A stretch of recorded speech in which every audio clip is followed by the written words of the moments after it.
This is part 2 of what will be an 8-part series I'm doing on facts about the covert, malignant, narcissist, sociopath. I wrote a book, published, this is my first book, which I published, and I'm sorry that it's reversed like this. Anyway, the title is Finally Free: My Exodus from the Covert, Malignant, Narcissist, Sociopaths.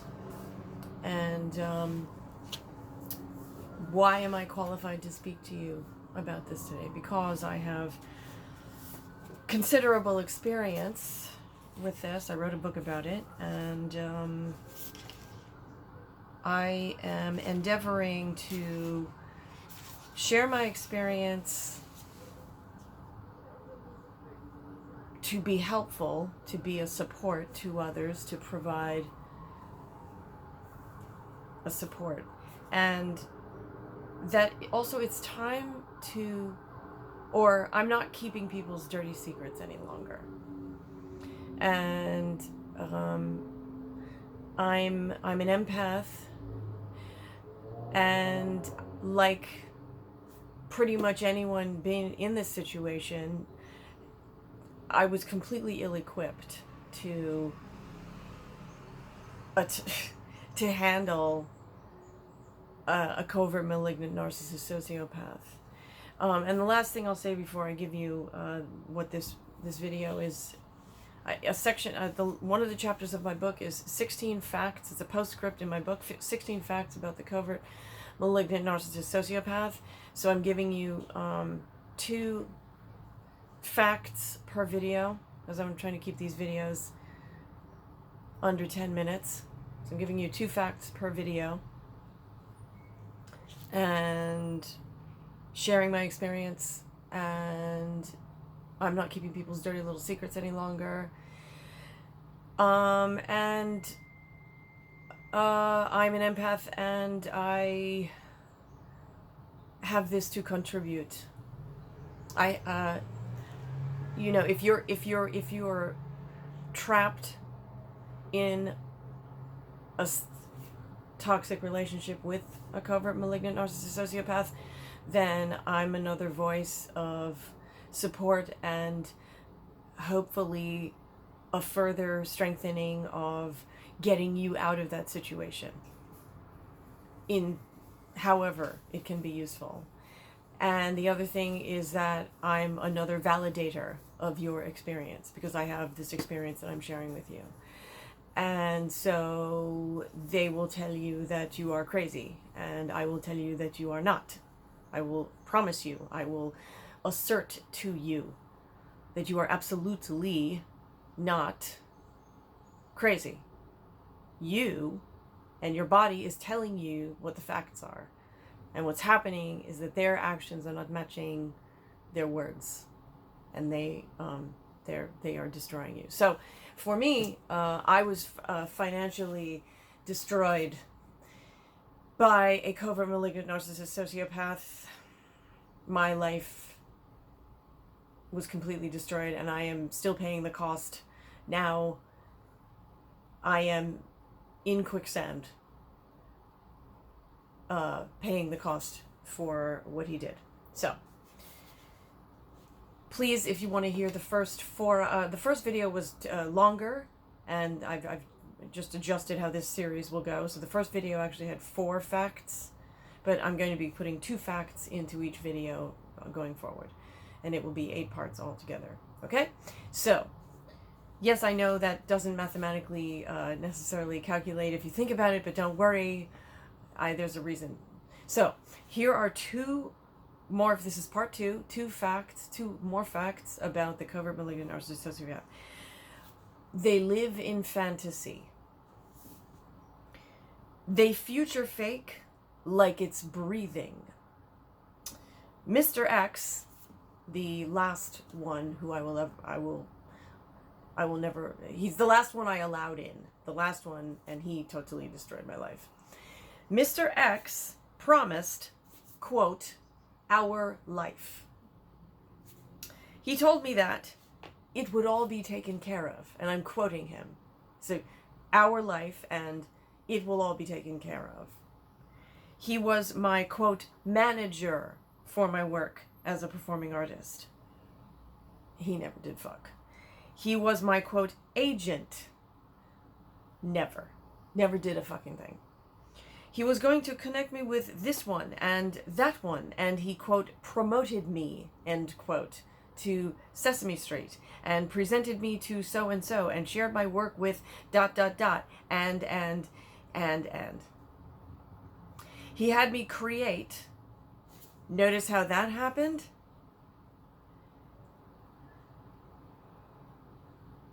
He made the promises and I had to do the work. He made me create a contract template for our, quote, collaboration, end quote. Do I need to tell you that it never amounted to a handful of beans? Nope. Both Mr. X and my father riffed at length at different times on how I should, for example, run for office, and how great I would be at it. Covert malignant narcissism. Now, I don't disagree with that.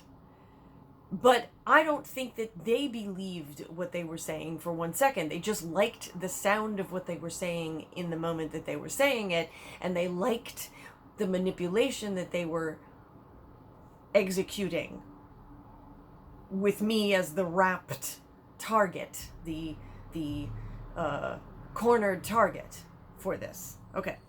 Covert malignant narcissist sociopaths relentlessly grab for power.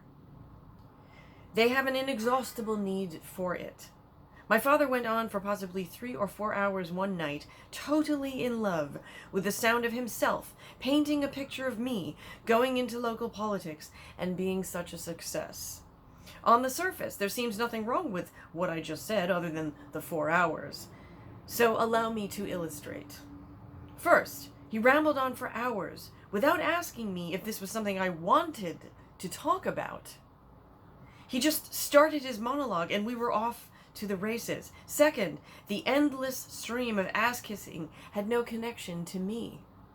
He spoke that way to keep control of the dialogue by pretending that he was appreciating me.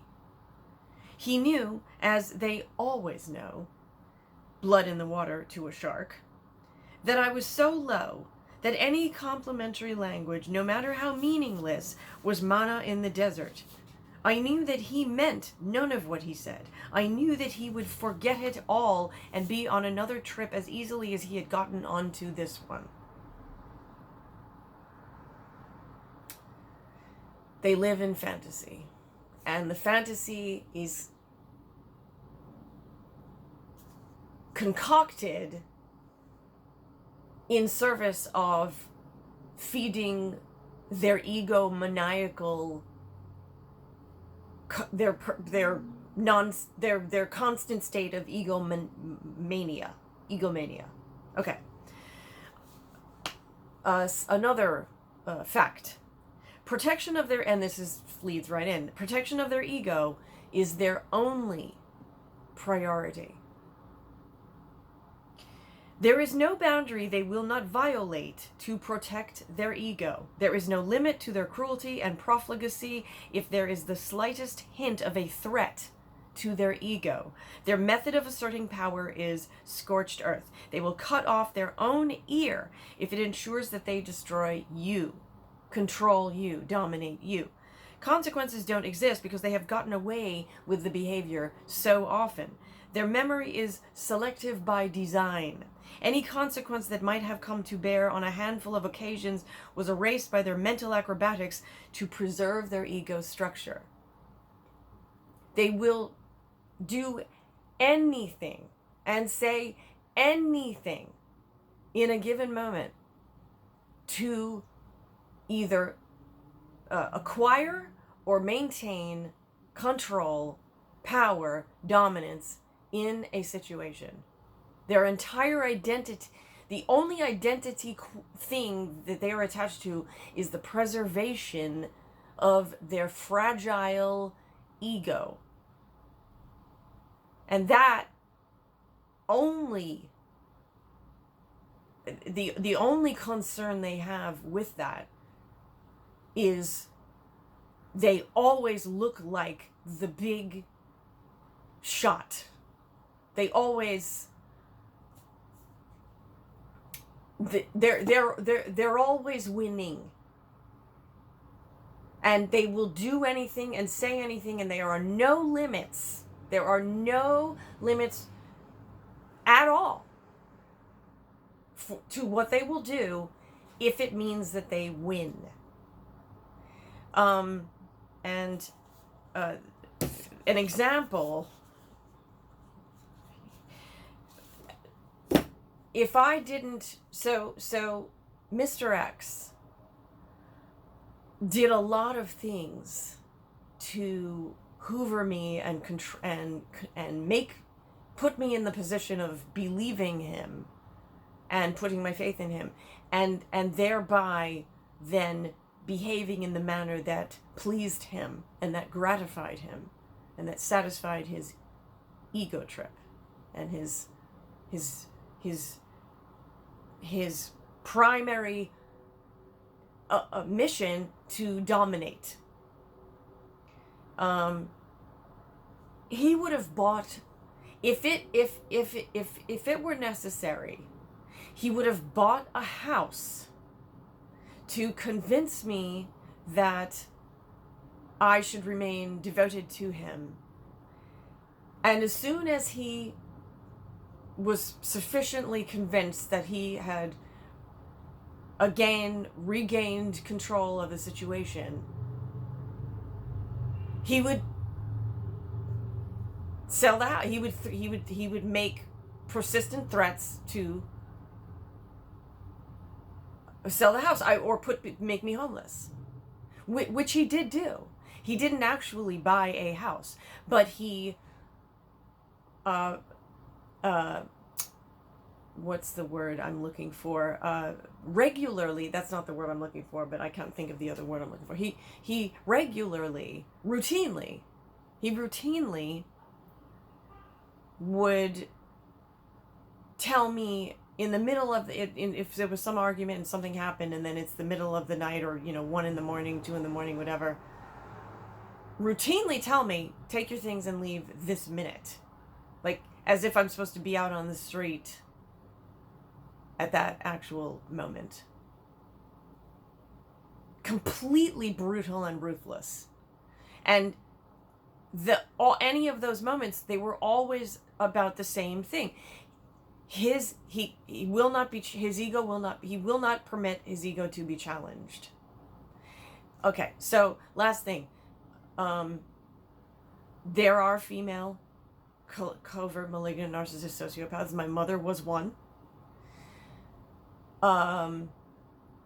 Unfortunately, there's a higher percentage of people, a higher number of individuals who are male.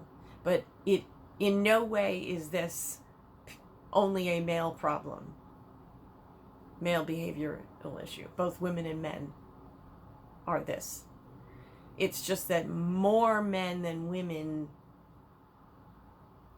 statistically get away with destructive behaviors because our society is already structured to favor men, because we're still in a man's world, and we're actually being pushed backward, where